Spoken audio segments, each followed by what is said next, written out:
श्री गुरु वैष्णव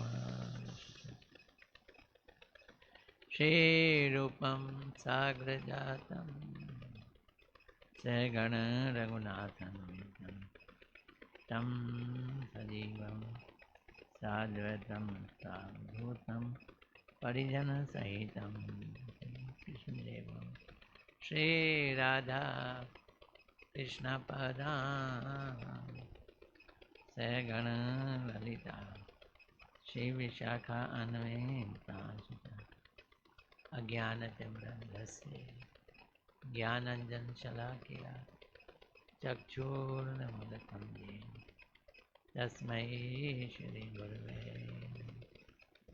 नमो विष्णुपदाय राधिकाय प्रियात्मने श्रीमद्भक्तिवेदान्त नारायण गोस्वामी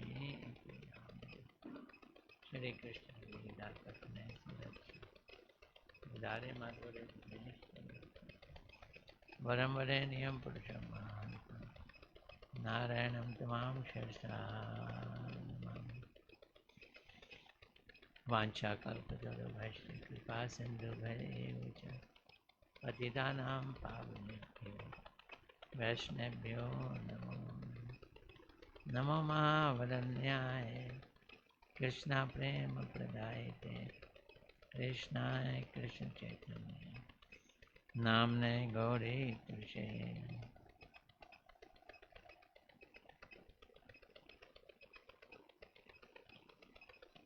हे कृष्ण करुणा सिंधु दीनबंधु जगतपते गोपेश गोपिका कांत राधा कांत तप्त कांचन गौरांगी राधे वृंदावनेश्वरी वृषभानुसुतदेवी प्रणमामि हरि प्रिय वृंदाय तुलसीदेवाय प्रियाय केशवस्य च कृष्ण भक्ति प्रतिदेवी सत्यवते नमो श्री कृष्ण चैतन्य प्रभु नित्यानंद श्री अद्वैत गदाधर शिवसदि गौर भक्त वृंद बोलो हरे कृष्णा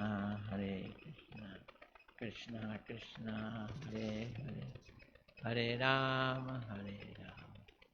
राम राम हरे हरे हरे कृष्णा कृष्णा कृष्णा हरे हरे हरे राम राम राम हरे कृष्णा कृष्णा कृष्णा हरे हरे हरे राम राम राम हरे। सर्वप्रथम अपने परम आराध्यतम गुरुदेव नित्य लीला प्रविष्टम विष्णुपाद अष्टोत्तर श्रीमद् भक्ति विधान नारायण गोस्वामी महाराज जी के चरणों में अनंत कोटि दंडवत अर्पित करता हूँ। तत्पश्चात समस्त गुरु परंपरा के चरणों में हृदय से अनंत कोटि दंडवत प्रणाम। उपस्थित वैष्णव के चरणों में यदा दंडवत प्रणाम। थोड़ी देर के लिए महामंत्र का जाप करते हैं। हरे कृष्णा कृष्णा कृष्णा हरे हरे हरे राम राम राम हरे हरे कृष्णा कृष्णा कृष्णा हरे राम राम राम हरे कृष्णा कृष्णा कृष्णा हरे हरे हरे राम राम राम हरे हरे हरे कृष्णा कृष्णा हरे हरे हरे राम राम राम हरे हरे कृष्णा कृष्णा कृष्णा हरे हरे राम राम राम हरे हरे कृष्णा कृष्णा कृष्णा हरे हरे हरे राम राम राम हरे हरे कृष्णा कृष्णा कृष्णा हरे हरे हरे राम राम राम हरे हरे, हरे कृष्णा कृष्णा कृष्णा हरे हरे, हरे राम राम राम हरे हरे, हरे कृष्णा कृष्णा कृष्णा हरे हरे, हरे राम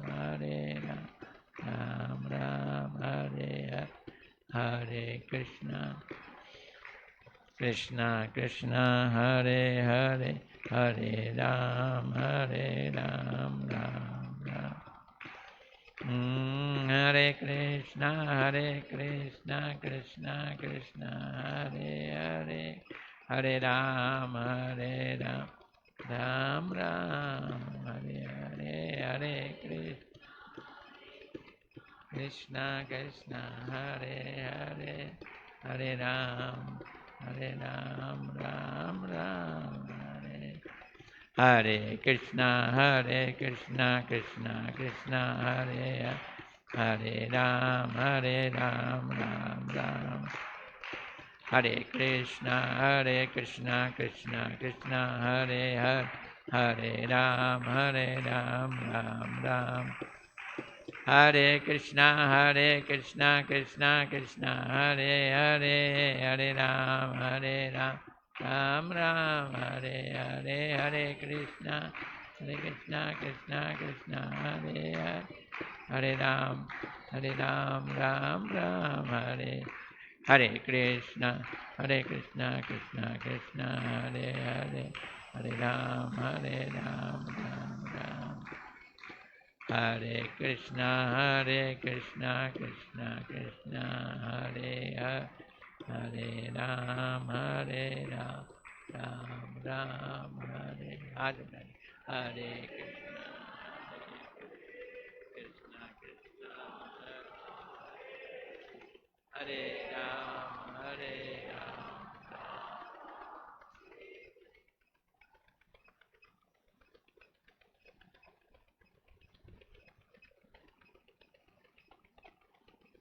सुखदेव गोस्वामी जी 7 दिन तक बिना पानी की कथा सुने थे, और मैं एक कथा में 7 बार पानी पीता हूँ।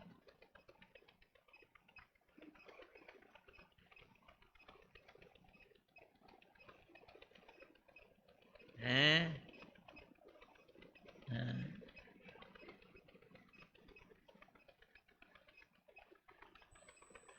अनंत दास बाबा जी यादव दास जी के बीच में बातचीत चल रही है। जो प्रसंग है मुक्ति और भक्ति का है। क्या क्या? मुक्ति और भक्ति। वो वाली मुक्ति जो हमारे राजन बाबू जी पसंद नहीं करते हैं। वो कहते हैं ऐसी हो ही नहीं सकती मुक्ति, यहाँ से जीव वापस ही ना आए, ऐसा तो स्थान हो ही नहीं सकता।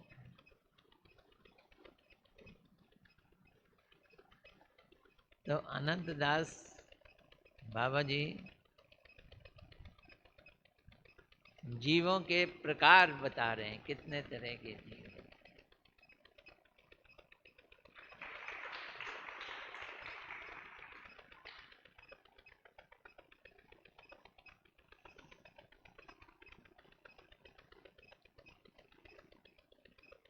अब इसमें साधु लोग भी हैं और मायाबद्ध भी लोग हैं, जो संसार में फंसे पड़े हैं। दोनों तरह के लोग हैं। दिखते एक जैसे ही हैं, 2 कान हैं सबके, एक नाक है सबकी, 2 आंखें हैं, कहीं कोई अंतर तो दिखाई देता नहीं। तो अनंत दास बाबा जी बोल रहे हैं, साधु भी इसी संसार में रहते हैं, ये भी सत्य है, किंतु साधु और मायाबद्ध जीवों के संसार में बहुत अंतर है। संसार यही है, फिर भी संसार में अंतर है।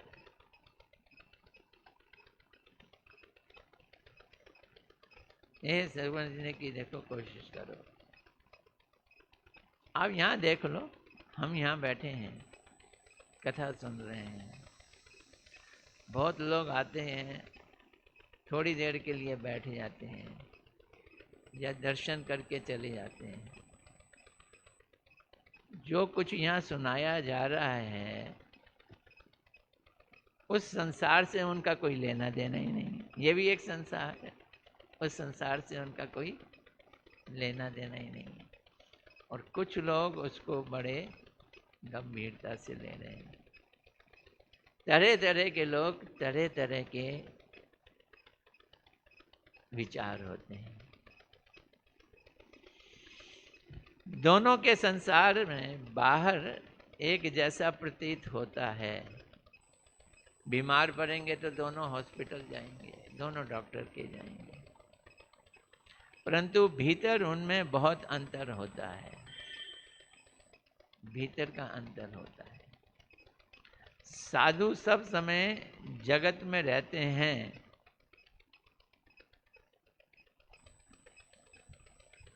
और असाधु लोग भी जगत में रहते हैं। दोनों एक जैसे दिखते हैं, इसलिए असाधु लोग साधु लोगों को पहचान नहीं पाते।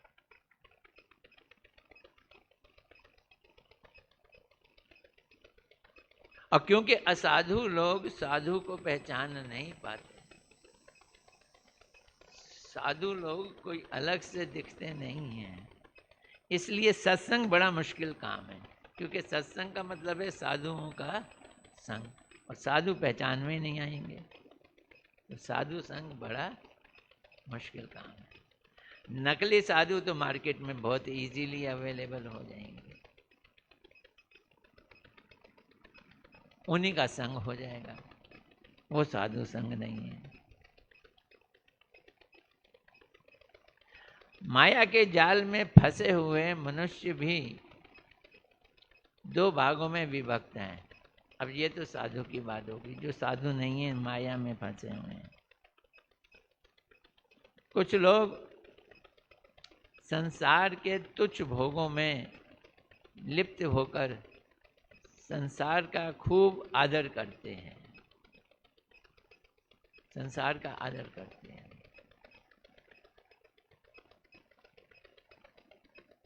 विदेशों में जाओ ना,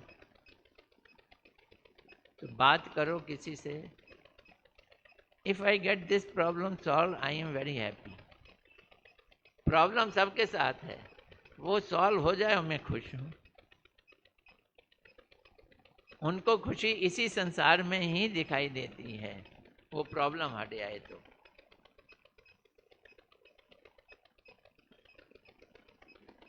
तो कुछ लोग संसार के तुच्छ भोगों में लिप्त होकर संसार का खूब आदर करते हैं। तुच्छ भोग, ये बचपन से शुरू हो जाता है। छोटे बच्चों को चॉकलेट अच्छी लगती है, ये बच्चों का तुच्छ भोग हो गया। चॉकलेट चाहिए बेटे? नहीं चाहिए। कुछ लोगों को मैगी चाहिए होती है,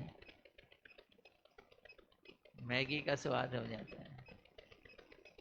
ये तुच्छ भोग हैं। यही बड़े होके गंदे भोगों में कोई सिगरेट पीने लग जाता है, कोई दारू पीने लग जाता है, कोई कुछ करने लग जाता है, इन चक्रों में पड़ जाता है।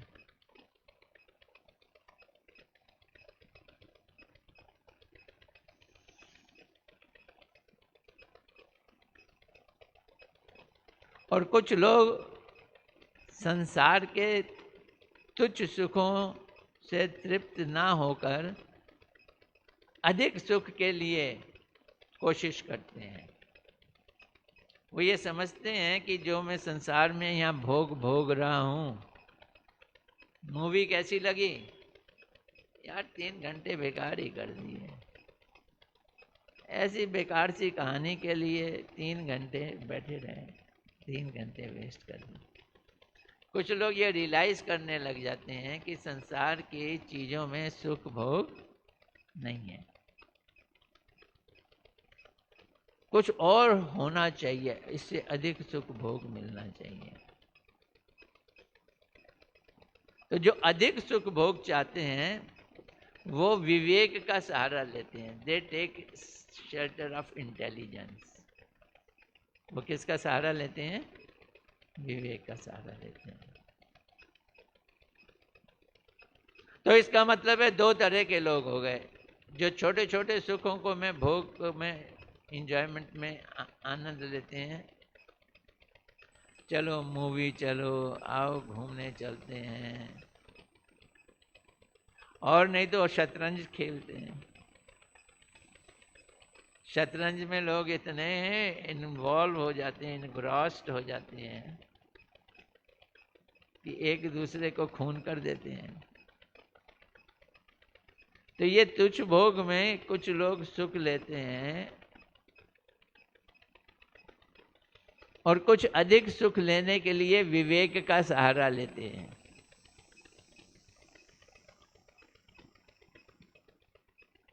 अब जो विषयों से सुख लेना चाहते हैं वो विषयी हो गए,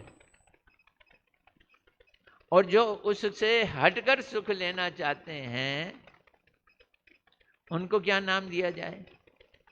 तो वो फिलहाल यहाँ दूसरे को मुमुक्ष भी कह सकते हैं। क्या कह सकते हैं? मुमुक्ष। मुमुक्ष मैंने हैं मुक्ति चाहते हैं। मुमुक्ष मैंने जो मुक्ति चाहते हैं। हाँ, मुमुक्ष जो मोक्ष चाहते हैं, संसार से जो मोक्ष चाहते हैं, वो कौन हो गए? मुमुक्ष। समझदार हैं, वो विवेकी हैं। क्यों? क्योंकि जो विवेकी नहीं है वो किससे सुख चाहते हैं? वो विषयों से सुख चाहते हैं।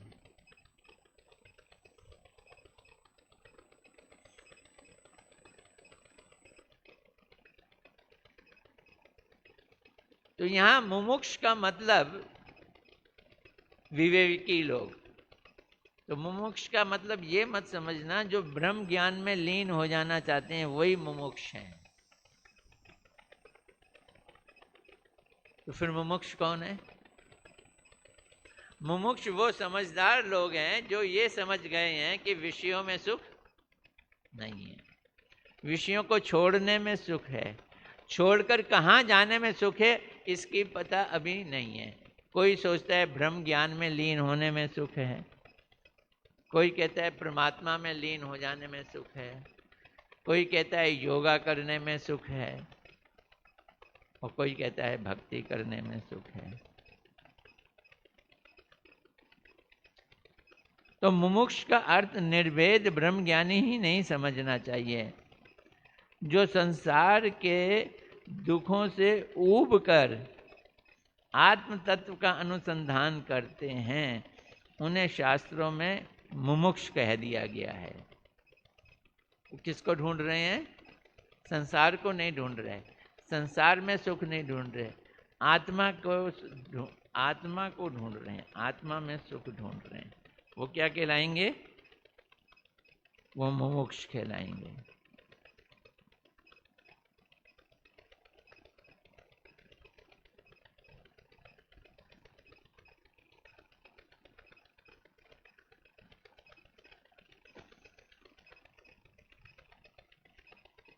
अब कुछ और भी समझदार हैं जो मुमुक्ष को भी छोड़ना चाहते हैं। इतने भी समझदार लोग हो सकते हैं क्या? तो मुमुक्ष का अर्थ तो मुक्ति की इच्छा है। जब मुमुक्षा का परित्याग कर भगवान का भजन करता है तब भजन को शुद्ध भक्ति कहते हैं। यानी विषयों को भोगने की चाहत विषयी, विषयों को छोड़कर सुख लेने की चाहत मुमुक्ष, और मुमुक्षता को छोड़कर सुख लेने की चाहत भक्ति। क्या आनंददास जी एक एक पॉइंट करके समझा रहे हैं। शास्त्रों में मुक्ति का त्याग करने का विधान नहीं है। कृष्ण तत्व और जीव तत्व का ज्ञान होने पर मुक्ति अपने आप हो जाती है। ये पता चल जाए मैं जीव हूँ और कृष्ण भगवान है और मैं उनका दास हूँ, इस ज्ञान से मुक्ति अपने आप हो जाती है। कभी कभी मैं एक उदाहरण देता हूँ। हम सुबह उठते हैं, मंगल आरती के लिए अलार्म लगाते हैं। कई बार 3-3 अलार्म लगाते हैं कि पहला मिस हो जाए तो फिर दूसरा मिस हो जाए तो तीसरा। नींद गहरी आई हुई होती है, पहला तो हमेशा बटन तभी जाता है, दूसरे पे सोए, दूसरे पे उठेंगे। दूसरा जब बजता है तब मुसीबत आती है, अब तो उठना ही पड़ेगा। पर आदमी लेटा रहता है, उठता नहीं है। यार दूसरा बज गया है, उठना पड़ेगा, तीसरे का इंतजार कर लेंगे, पर तीसरे का किया तो लेट हो जाएंगे।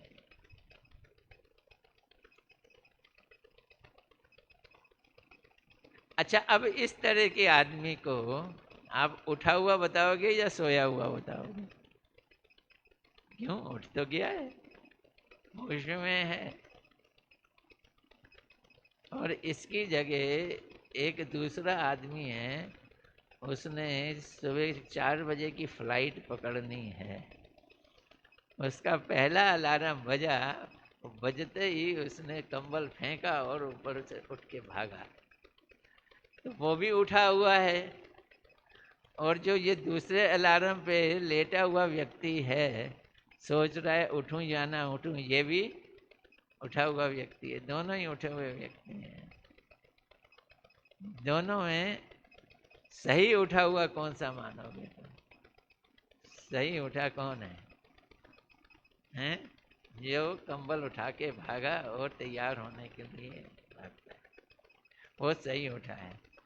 जो लेटा हुआ उठा है, वो उठा हुआ होते हुए भी उठा हुआ नहीं है, फिर सो सकता है।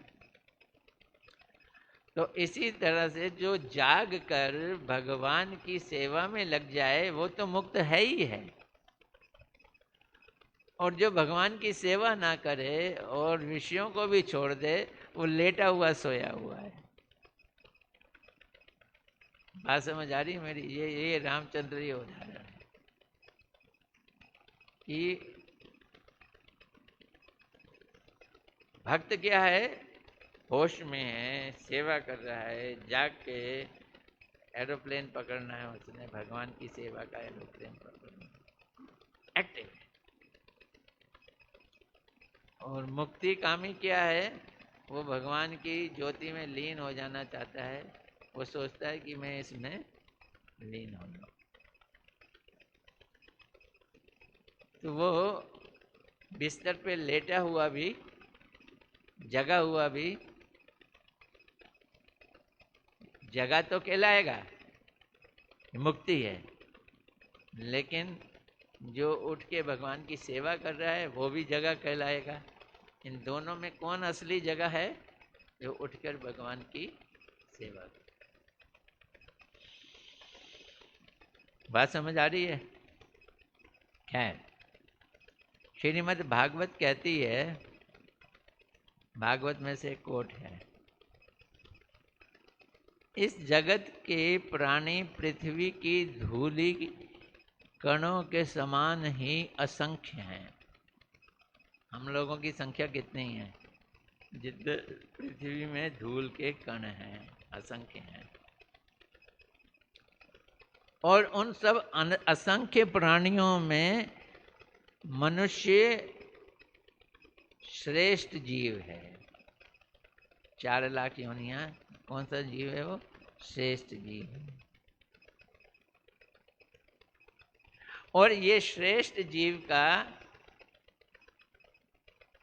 जो विशेषता है वो अपने कल्याण की चेष्टा करता है। श्रेष्ठ जीव उस कल्याण की चेष्टा करता है जिसको बाकी 84 लाख योनियों के लोग नहीं करते।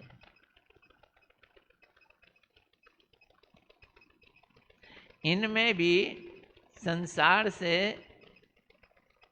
विषय भोग करके श्रेष्ठ और सुखी होने के लोग बहुत अधिक हैं। संसार से विषयों को छोड़कर मुक्ति चाहने वाले इन मनुष्यों में बहुत थोड़े हैं, विरले हैं। भागवत ये बतला रही है वो क्या है, वो विरले हैं।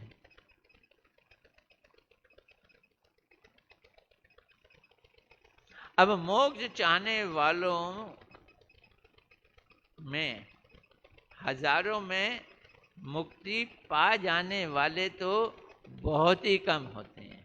मोक्ष चाहने वाले तो बहुत हैं पर मोक्ष मिला, मुक्ति पा लेने वाले बहुत कम हैं। वो सिद्ध लोग हैं जिन्होंने मुक्ति पा ली है। और करोड़ों सिद्धों और मुक्त पुरुषों में शांत चित्त महापुरुष का मिलना बहुत कठिन है। वो कौन है? जो एकमात्र भगवान के ही परायण हो चुके हैं। ऐसे शांत चित्त भक्तों का मिलना बहुत कठिन है। जो एकमात्र भगवान के ही परायण हो, ऐसे सुदुर्लभ नारायण भक्तों में भी कृष्ण भक्त और भी दुर्लभ है। नारायण भक्तों में भी कृष्ण भक्त, ये भागवत में श्लोक है 6, 14, 3 और 5। कृष्ण भक्त और भी दुर्लभ हैं। कृष्ण भक्त उनमें से होते हैं जो मुमुक्ष मुक्ति की इच्छा परित्याग करके कृष्ण भक्ति करते हैं, तो वो ऑटोमेटिकली मोक्ष हो जाते हैं। शरीर रहने तक कृष्ण भक्त संसार में तो रहते हैं, किंतु इन लोगों का संसार विषयी लोगों के संसार से एकदम अलग होता है। और ये कृष्ण भक्तों की स्थिति भी 2 प्रकार की होती है। इससे आगे वो कुछ बोलते तो यादव दास जी ने अपना एक प्रश्न लगा दिया। आपने विवेकी मनुष्यों की 4 अवस्थाएं बताई। विवेकी कितने तरह के? 4 तरह के, 4 अवस्थाएं बताई। किन किन अवस्थाओं में स्थित मनुष्यों का हमें साधु संग करना चाहिए? विवेकी सबसे तो साधु संग नहीं करेंगे हम। तब अनंत दास बतलाते हैं बाबा जी, विवेकी का मतलब है कि जो मनुष्य जीवन में आकर अपने कल्याण की चेष्टा कर रहे हैं। मतलब क्या है? जो खाली विषयों से सुख लेने से सुख मिलता है, ऐसी चेष्टा नहीं करते। गीता में भगवान कहते हैं जितने ही विषयों से जो हम सुख लेते हैं वो इंद्रियों को सुख देते हैं। किसको देते हैं? इंद्रियों को। और यही सुख बाद में दुख बन जाते हैं। और हम बड़े अजीब हैं, सुख तो चाहते हैं पर दुख नहीं चाहते। पर अगर सुख लेंगे तो वही सुख दुख में कन्वर्ट हो जाते हैं। तो एक तो विवेकी हो गया खुद जो, दूसरा मुमुक्ष हो गया, मुमुक्ष जो मुक्ति चाहता है, तीसरा मुक्त हो गया और चौथा भक्त हो गया। तुम 4 विवेकी पूछ रहे थे ना, तो 4 विवेकी में एक वो विवेकी जो अपना कल्याण चाहता है, यज्ञ करता है, स्वर्ग जाना चाहता है, उत्तम उत्तम लोकों में जाना चाहता है, संसार के सुखों से सुख ही नहीं होना चाहता। दूसरा विवेकी जो है वो मुक्ति चाहता है, मुमुक्ष है। और तीसरा है जिसे मुक्ति मिल गई है, ये राजन वाले मुक्त, जिन्हें मुक्ति मिल गई। और चौथे वो हैं जो कौन है, जो भक्त है। तो याद रखना, मुक्त और भक्त एक नहीं है। वे विवेकी चार अवस्थाएं हैं। इनमें विषयी लोगों के लिए विवेकियों और मुमुक्ष का संग करना लाभदायक होता है। जो विषयी लोग हैं वो किसका संग करें? विवेकियों का ही संग कर लें। विवेकी वो हैं जो विषयों से सुख नहीं लेते, इनके संग से भी कल्याण हो जाएगा। या इससे अधिक जो मुक्ति चाहते हैं उनका संग कर लें। विषयी लोगों के लिए इतना ही काफ़ी है। जो ज़मीन पे है उसको ऊपर छत पे जाने के लिए पहली सीढ़ी काफ़ी है। तो ये पहली सीढ़ियां हैं। कौन कौन? विवेकी और मुमुक्ष, पहली दूसरी सीढ़ी है।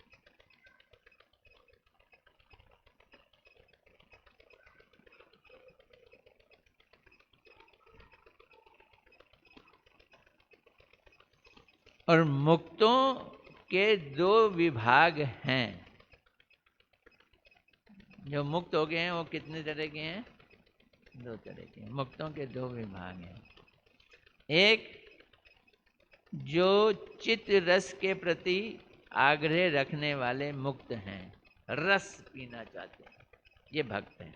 चित्त रस, जो चित्त रस पीना चाहते हैं वो कौन है? वो भक्त हैं।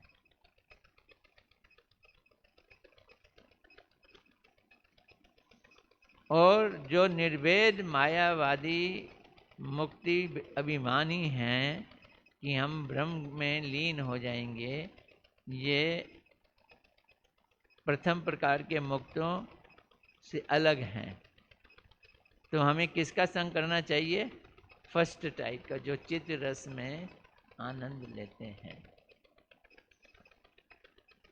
हाँ भाई बेटी बता, दो मुक्त किस तरह के होते हैं? आज मैं तुझे समझा के छोड़ूंगा। हैं? किस तरह के दो तो के मुक्त होते हैं?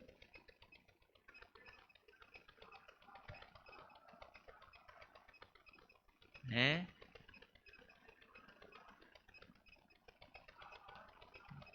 हाँ। बोल।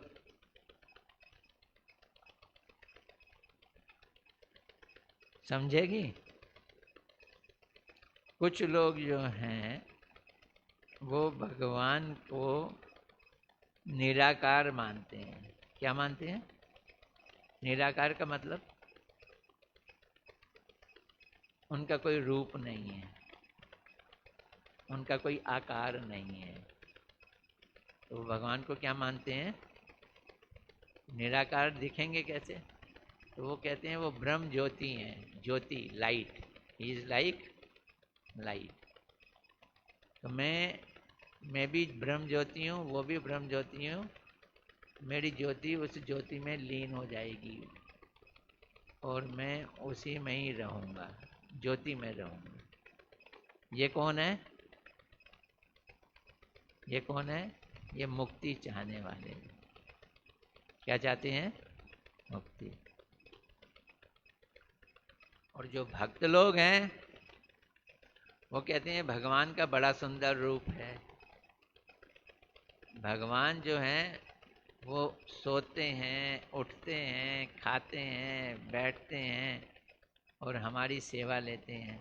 हम उनको सेवा करेंगे और सेवा करके सेवा का रस पिएंगे, सेवा का आनंद लेंगे।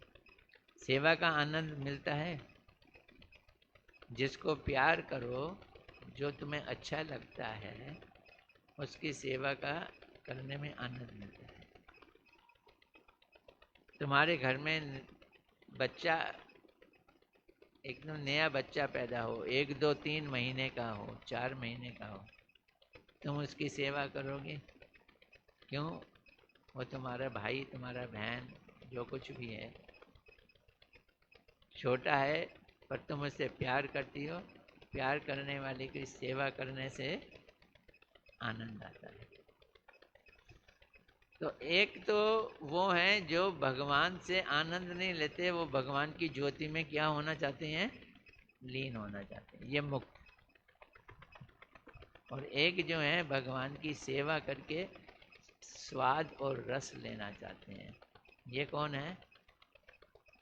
ये भक्त।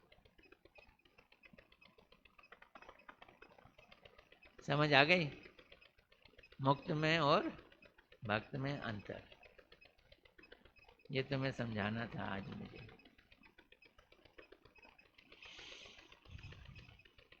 श्रीमद् भागवत में ऐसे मुक्ति अभिमानियों को अत्यंत हेय और घटिया बतलाया है।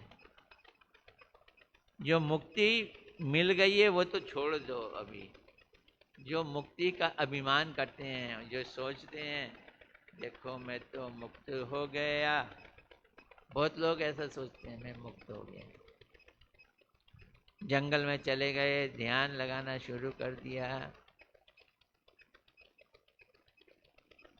सारे विषयों से पीछे हट गए, स्त्री भी छोड़ दी, पुरुष भी छोड़ दिए, सब कुछ छोड़ दिया। वो क्या समझते हैं? मैं मुक्त हो गया।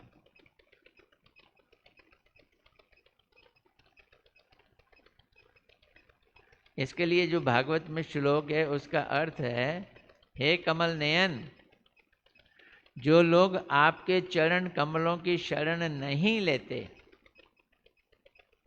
भगवान का रूप है, उनके नयन हैं कमल जैसे हैं, तो उनको बुलाया कमल नयन। जो आपके चरण कमलों की शरण नहीं लेते, भगवान के चरण हैं, कमल जैसे चरण हैं, तो भक्त ही चरण कमलों की शरण लेंगे। जो भगवान का रूप नहीं मानते हैं वो तो शरण नहीं लेंगे उनकी।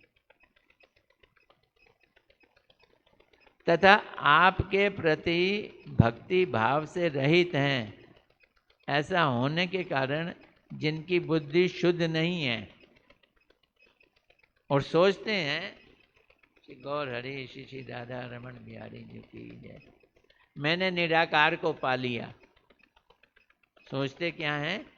मैं महान हो गया, ध्यान लगाता हूँ, घंटों घंटों समाधि में बैठ जाता हूँ, शून्य का ध्यान करता हूँ, निराकार का ध्यान करता हूँ।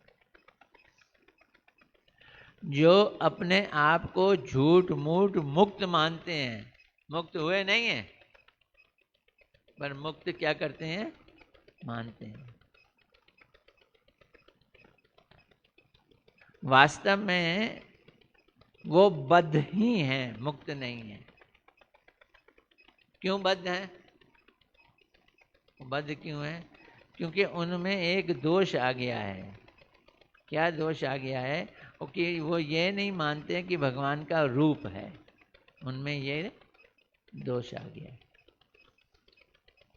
वे यदि खूब बड़ी तपस्या कर लें, साधना कर लें, कष्ट उठा लें और कल्पित परम पद को भी प्राप्त कर लें, तो भी अपने आप को इसलिए उठा नहीं सकते, नीचे गिर जाते हैं, क्योंकि आपके चरण कमलों का सहारा नहीं लिया।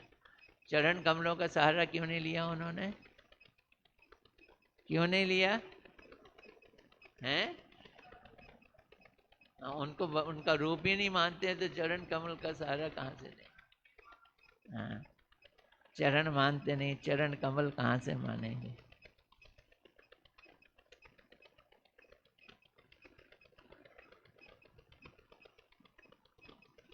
और चौथे, भगवत भक्त 2 प्रकार के होते हैं।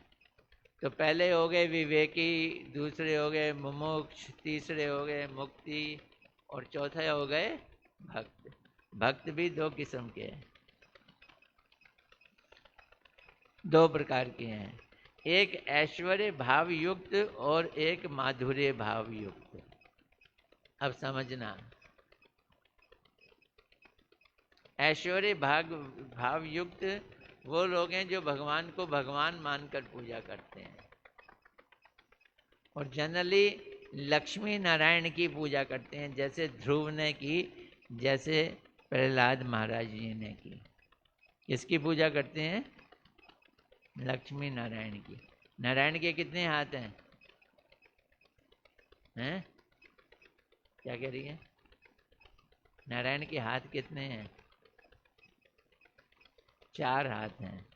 और कृष्ण के हाथ कितने हैं? हैं? कृष्ण के 2 हाथ हैं। नारायण के कितने हैं? 4। तो जो नारायण की पूजा करते हैं वो 4 हाथ वाले की पूजा करते हैं। उनकी पूजा ऐश्वर्य वाली है, वो डर डर के पूजा करते हैं। वो भी भक्त हैं। कैटेगरी क्या है उनकी भी? वो भक्त हैं।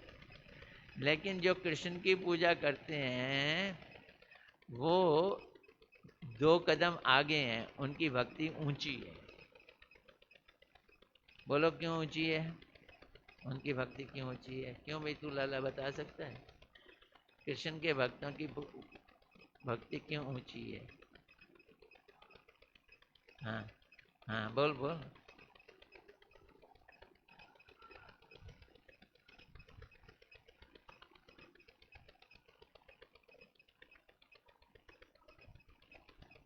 वेरी गुड, तालियां बजाएं। क्योंकि वो लोग कृष्ण को अपना घर का सदस्य मानते हैं। अपना मानते हैं का मतलब है घर का सदस्य। कोई फ्रेंड मानता है। अब नारायण को फ्रेंड नहीं बना सकते क्योंकि नारायण के कितने हाथ हैं? 4 हाथ हैं। लक्ष्मी जी के साथ खड़े हैं, वो भी अनंत शेष के ऊपर लेटे हुए हैं। बड़ा मुश्किल काम है। उनकी तो खाली पूजा की जा सकती है, दोस्त नहीं बनाया जा सकता। दोस्त किसको बनाया जा सकता है? दोस्त किसको बनाया जा सकता है? वो कृष्ण को बनाया जा सकता है। तो ये यहाँ कह रहे हैं 2 तरह के भक्त हैं, एक जो ऐश्वर्य भाव युक्त हैं और दूसरा जो माधुर्य भाव युक्त हैं। इस तरह तो सभी भगवत भक्तों के संग कल्याण ही कल्याण है। तो दोनों भक्त में कोई सा भी भक्त के पास जाओ तो तुम्हारा क्या होगा? कल्याण होगा। इस तरह तो सभी भक्तों के संग कल्याण ही कल्याण है, पर मधुर रस के भगवत भक्तों के संग हृदय में विशुद्ध भक्ति रस का आविर्भाव होता है। मधुर भक्तों के साथ हृदय में भक्ति रस स्पेशल आता है। नारायण की भक्ति में भक्ति रस नहीं आएगा, खाली भक्ति होगी। और कृष्ण की भक्ति में जब उनको हम घर का सदस्य मानेंगे, उस भक्ति में क्या आएगा? रस आएगा। रस पीने का स्वाद अधिक होता है, रस आता है। यादव दास, आपने भक्तों को 2 प्रकार की अवस्थाएं आपने बतलाई हैं। कृपया इसे स्पष्ट कर बतलाएं जिससे मुझ जैसी मोटी बुद्धि वाले मनुष्य को ये बात बड़ी आसानी से समझ आ जाए। कौन पूछ रहे हैं? यादव दास। तो 2 तरह के भक्त, एक ऐश्वर्य वाले और एक माधुर्य वाले। अब अनंत दास जी कैसे समझा रहे हैं? अवस्थितियों के अनुसार भक्त 2 प्रकार के होते हैं। अब उन्होंने थोड़ा सा चेंज कर दिया। भक्त 2 तरह के हैं, एक गृहस्थ भक्त और एक सन्यासी भक्त। उसको त्यागी भक्त कहते हैं। उन्होंने ऐश्वर्य और माधुर्य वाला हिस्सा नहीं ले लिया। क्या कर दिया? गृहस्थ भक्त और सन्यासी भक्त बतला दिए। यादव दास, गृहस्थ भक्तों का संसार के साथ कैसा संबंध होता है, ये बतलाएं। गृहस्थ भक्तों का संसार के साथ संबंध कैसा होता है। अब आनंद दास बाबा जी बोलना शुरू किए। सुनना जरा ध्यान से सुनना। खाली घर बना लेने से गृहस्थ भक्त नहीं बनते। मैंने घर बना लिया, मैंने फला 2 BHK का घर ले लिया है, उससे गृहस्थ नहीं होता जाता, बल्कि उपयुक्त पात्रों के साथ विधिवत विवाह करके शादी करो। गृहस्थ बनना है तो किससे करो? उपयुक्त पात्र। मुझे लड़की पसंद आ गई, मीठ खाती है, लड़का पसंद आ गया, मीठ खाता है, क्या करूं, पसंद आ गया है। ये उपयुक्त पात्र नहीं है, ये गृहस्थ आश्रम नहीं है। तो वो बोलते हैं उपयुक्त पात्रों के साथ विधिवत विवाह करके घर में निवास करने वाले गृहस्थ माने जाते हैं। जो उपयुक्त पात्र के साथ विवाह करें, लड़का भी भक्त हो, लड़की भी भक्त हो, वो गृहस्थ होते हैं। ऐसे गृहस्थों में जो भक्ति का आचरण करते हैं उन्हें गृहस्थ भक्त कहते हैं। उन्हें क्या कहेंगे? गृहस्थ भक्त कहेंगे, जो भक्ति का आचरण करते हैं, उपयुक्त पात्र भी हैं और संग में भक्ति करते हैं, वो गृहस्थ भक्त हैं। मायाबद्ध जीव आंखों से रूप रंग देखते हैं, कानों से भी सुनते हैं, नाक से भी सूंघते हैं, त्वचा से स्पर्श करते हैं, जीभ से स्वाद लेते हैं। तो ये 5 इंद्रियां हैं, इन्हीं से हम सुख भोग करते हैं। तो जब तक इन इंद्रियों से जड़ पदार्थों का हम सुख भोग करते हैं तो हम विषय आसक्त हैं। जब इन 5 इंद्रियों से किसका सुख लेते हैं? क्रिकेट मैच चल रहा है, एक ने गेंद फेंकी और एक ने छक्का मारा। अच्छा, छक्का किससे मारा? बैट से। बैट जड़ है या चेतन? जड़ है। और मारा छक्का कैसे? गेंद से। गेंद जड़ है या चेतन? वो भी जड़ है। अब हम जड़ से छक्के को देख के खूब तालियां बजा रहे हैं। ये क्या है? आंख से जड़ को देखकर हम क्या हो रहे हैं? खुश हो रहे हैं। हम खुश हो रहे हैं। दुनिया के जितने भी सुख हैं, मूवी देख लो, गेम्स देख लो, ये दोष नहीं है, ये पाप नहीं है, लेकिन ये सुख कैसे हैं? जड़ से सुख। तो गृहस्थ भक्त किनको कहा जाता है? जो गृहस्थ में रहकर भी अब जड़ से सुख नहीं लेते। किससे सुख लेते हैं? भगवान से सुख लेते हैं। तो ये 5 ज्ञान इंद्रियां हैं जिनके द्वारा हम जड़ से सुख लेते हैं। ये विषयों के प्रति जितनी से अधिक आसक्त होते हैं उतना ही हम जड़ का सुख लेते हैं। प्राणनाथ श्री कृष्ण से उतने ही हम दूर हटते जाते हैं जितनी हमारी ये इंद्रियां जड़ में आसक्त होती हैं।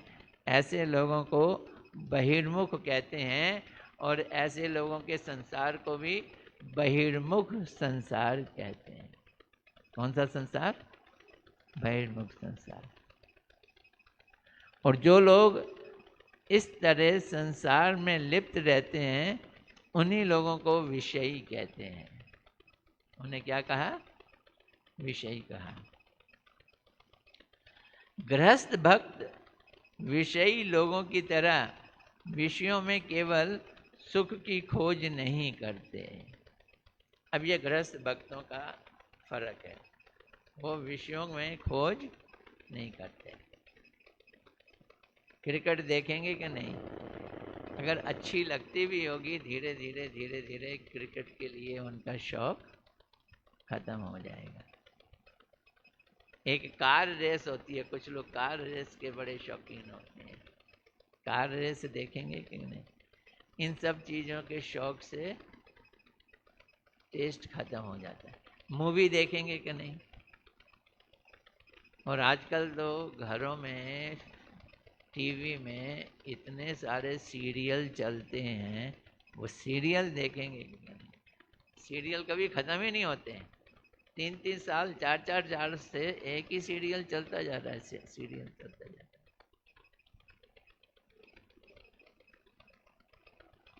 हैं?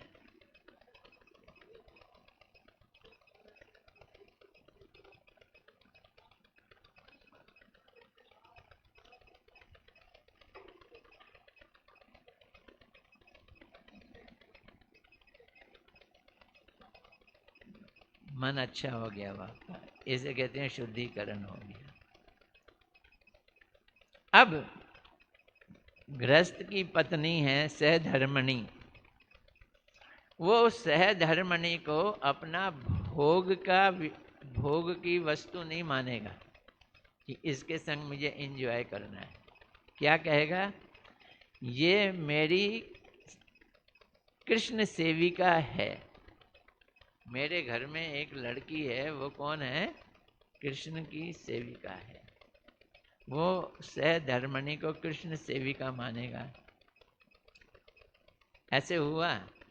गौर किशोर दास बाबा जी के पास एक उनका शिष्य अपनी पत्नी को लेके आया कि मैंने एक, क्या कहते हैं, कृष्ण सेविका को घर ले आया हूँ। बोलते हैं अच्छा, ये तो तूने बहुत बड़ा कार्य कर दिया, कृष्ण सेविका को घर ले आया है। हाँ, खबरदार जब उसको छुआ या उसके संग भोग किया। कृष्ण सेविकाएं तो गोपियाँ होती हैं, उनकी तू रोज पूजा करेगा और रोज उनके कहना मानेगा और उसके साथ कभी भोग नहीं करेगा। तो उस आदमी ने कहा कि ऐसे बाबा के पास जाना ही बेकार है। वो बाबा के पास जाना ही उन्होंने छोड़ दिया। जो पत्नी को छूने के लिए ही मना कर रहे। वो कह रहे हैं जब तू कृष्ण सेविका लाया है तो कैसे छुएगा उसको?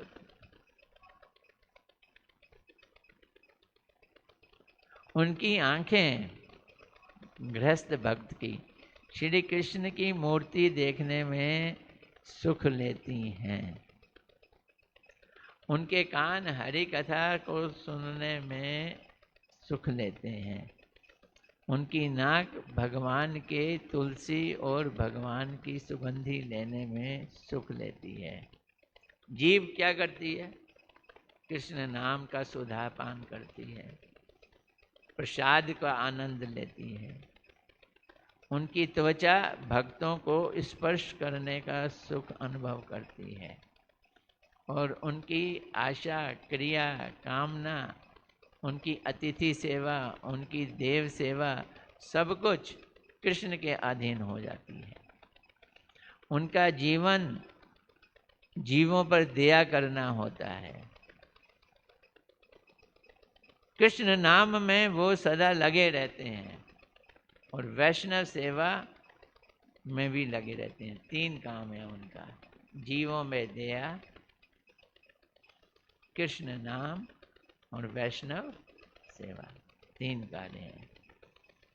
अनासक्त रहकर विषयों का भोग करना केवल गृहस्थ भक्तों के द्वारा ही संभव है। ये देख लो, भोग भी कर रहे हैं और आसक्त भी नहीं है। अनासक्त रहकर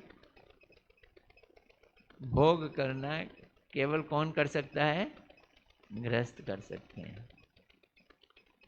गृहस्थ के संग क्या है? पैसा कमाता है, पैसा भी हाथ में है, गाड़ी लाया है, गाड़ी भी हाथ में है, घर खरीदा है, घर भी हाथ में है, शादी कर ली है, पत्नी भी हाथ में है, बच्चे हो गए हैं, बच्चे भी हाथ में हैं, सब कुछ तो हाथ में है। इन सब से ही तो भोग किया जाता है, पर इन सब को भगवान की सेवा में लगा देता है। ये गृहस्थ का कमाल है। तो कलयुग में गृहस्थ वैष्णव होना ही उचित है, क्योंकि इनमें पतन होने की आशंका नहीं रहती। अब बोलो जी, संन्यास लें या नहीं लें? इसमें पतन होने की आशंका नहीं रहती। भक्ति विनोद ठाकुर जी कह रहे हैं, क्या कह रहे हैं कि कलयुग में क्या रहना चाहिए? गृहस्थ। और हिंदी में अनुवाद कौन कर रहे हैं? हमारे गुरुजी। गुरुजी कौन है?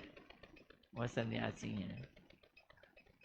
उन्होंने इसी पॉइंट पे 3-4 पेज का एक लेख लिख डाला है कि यही जरूरी नहीं है कि गृहस्थ रहकर ही भक्ति की जाए, संन्यास्त होकर भी भक्ति बहुत अच्छी होती है। तो कलयुग में आशंका नहीं होती किस चीज की? पतन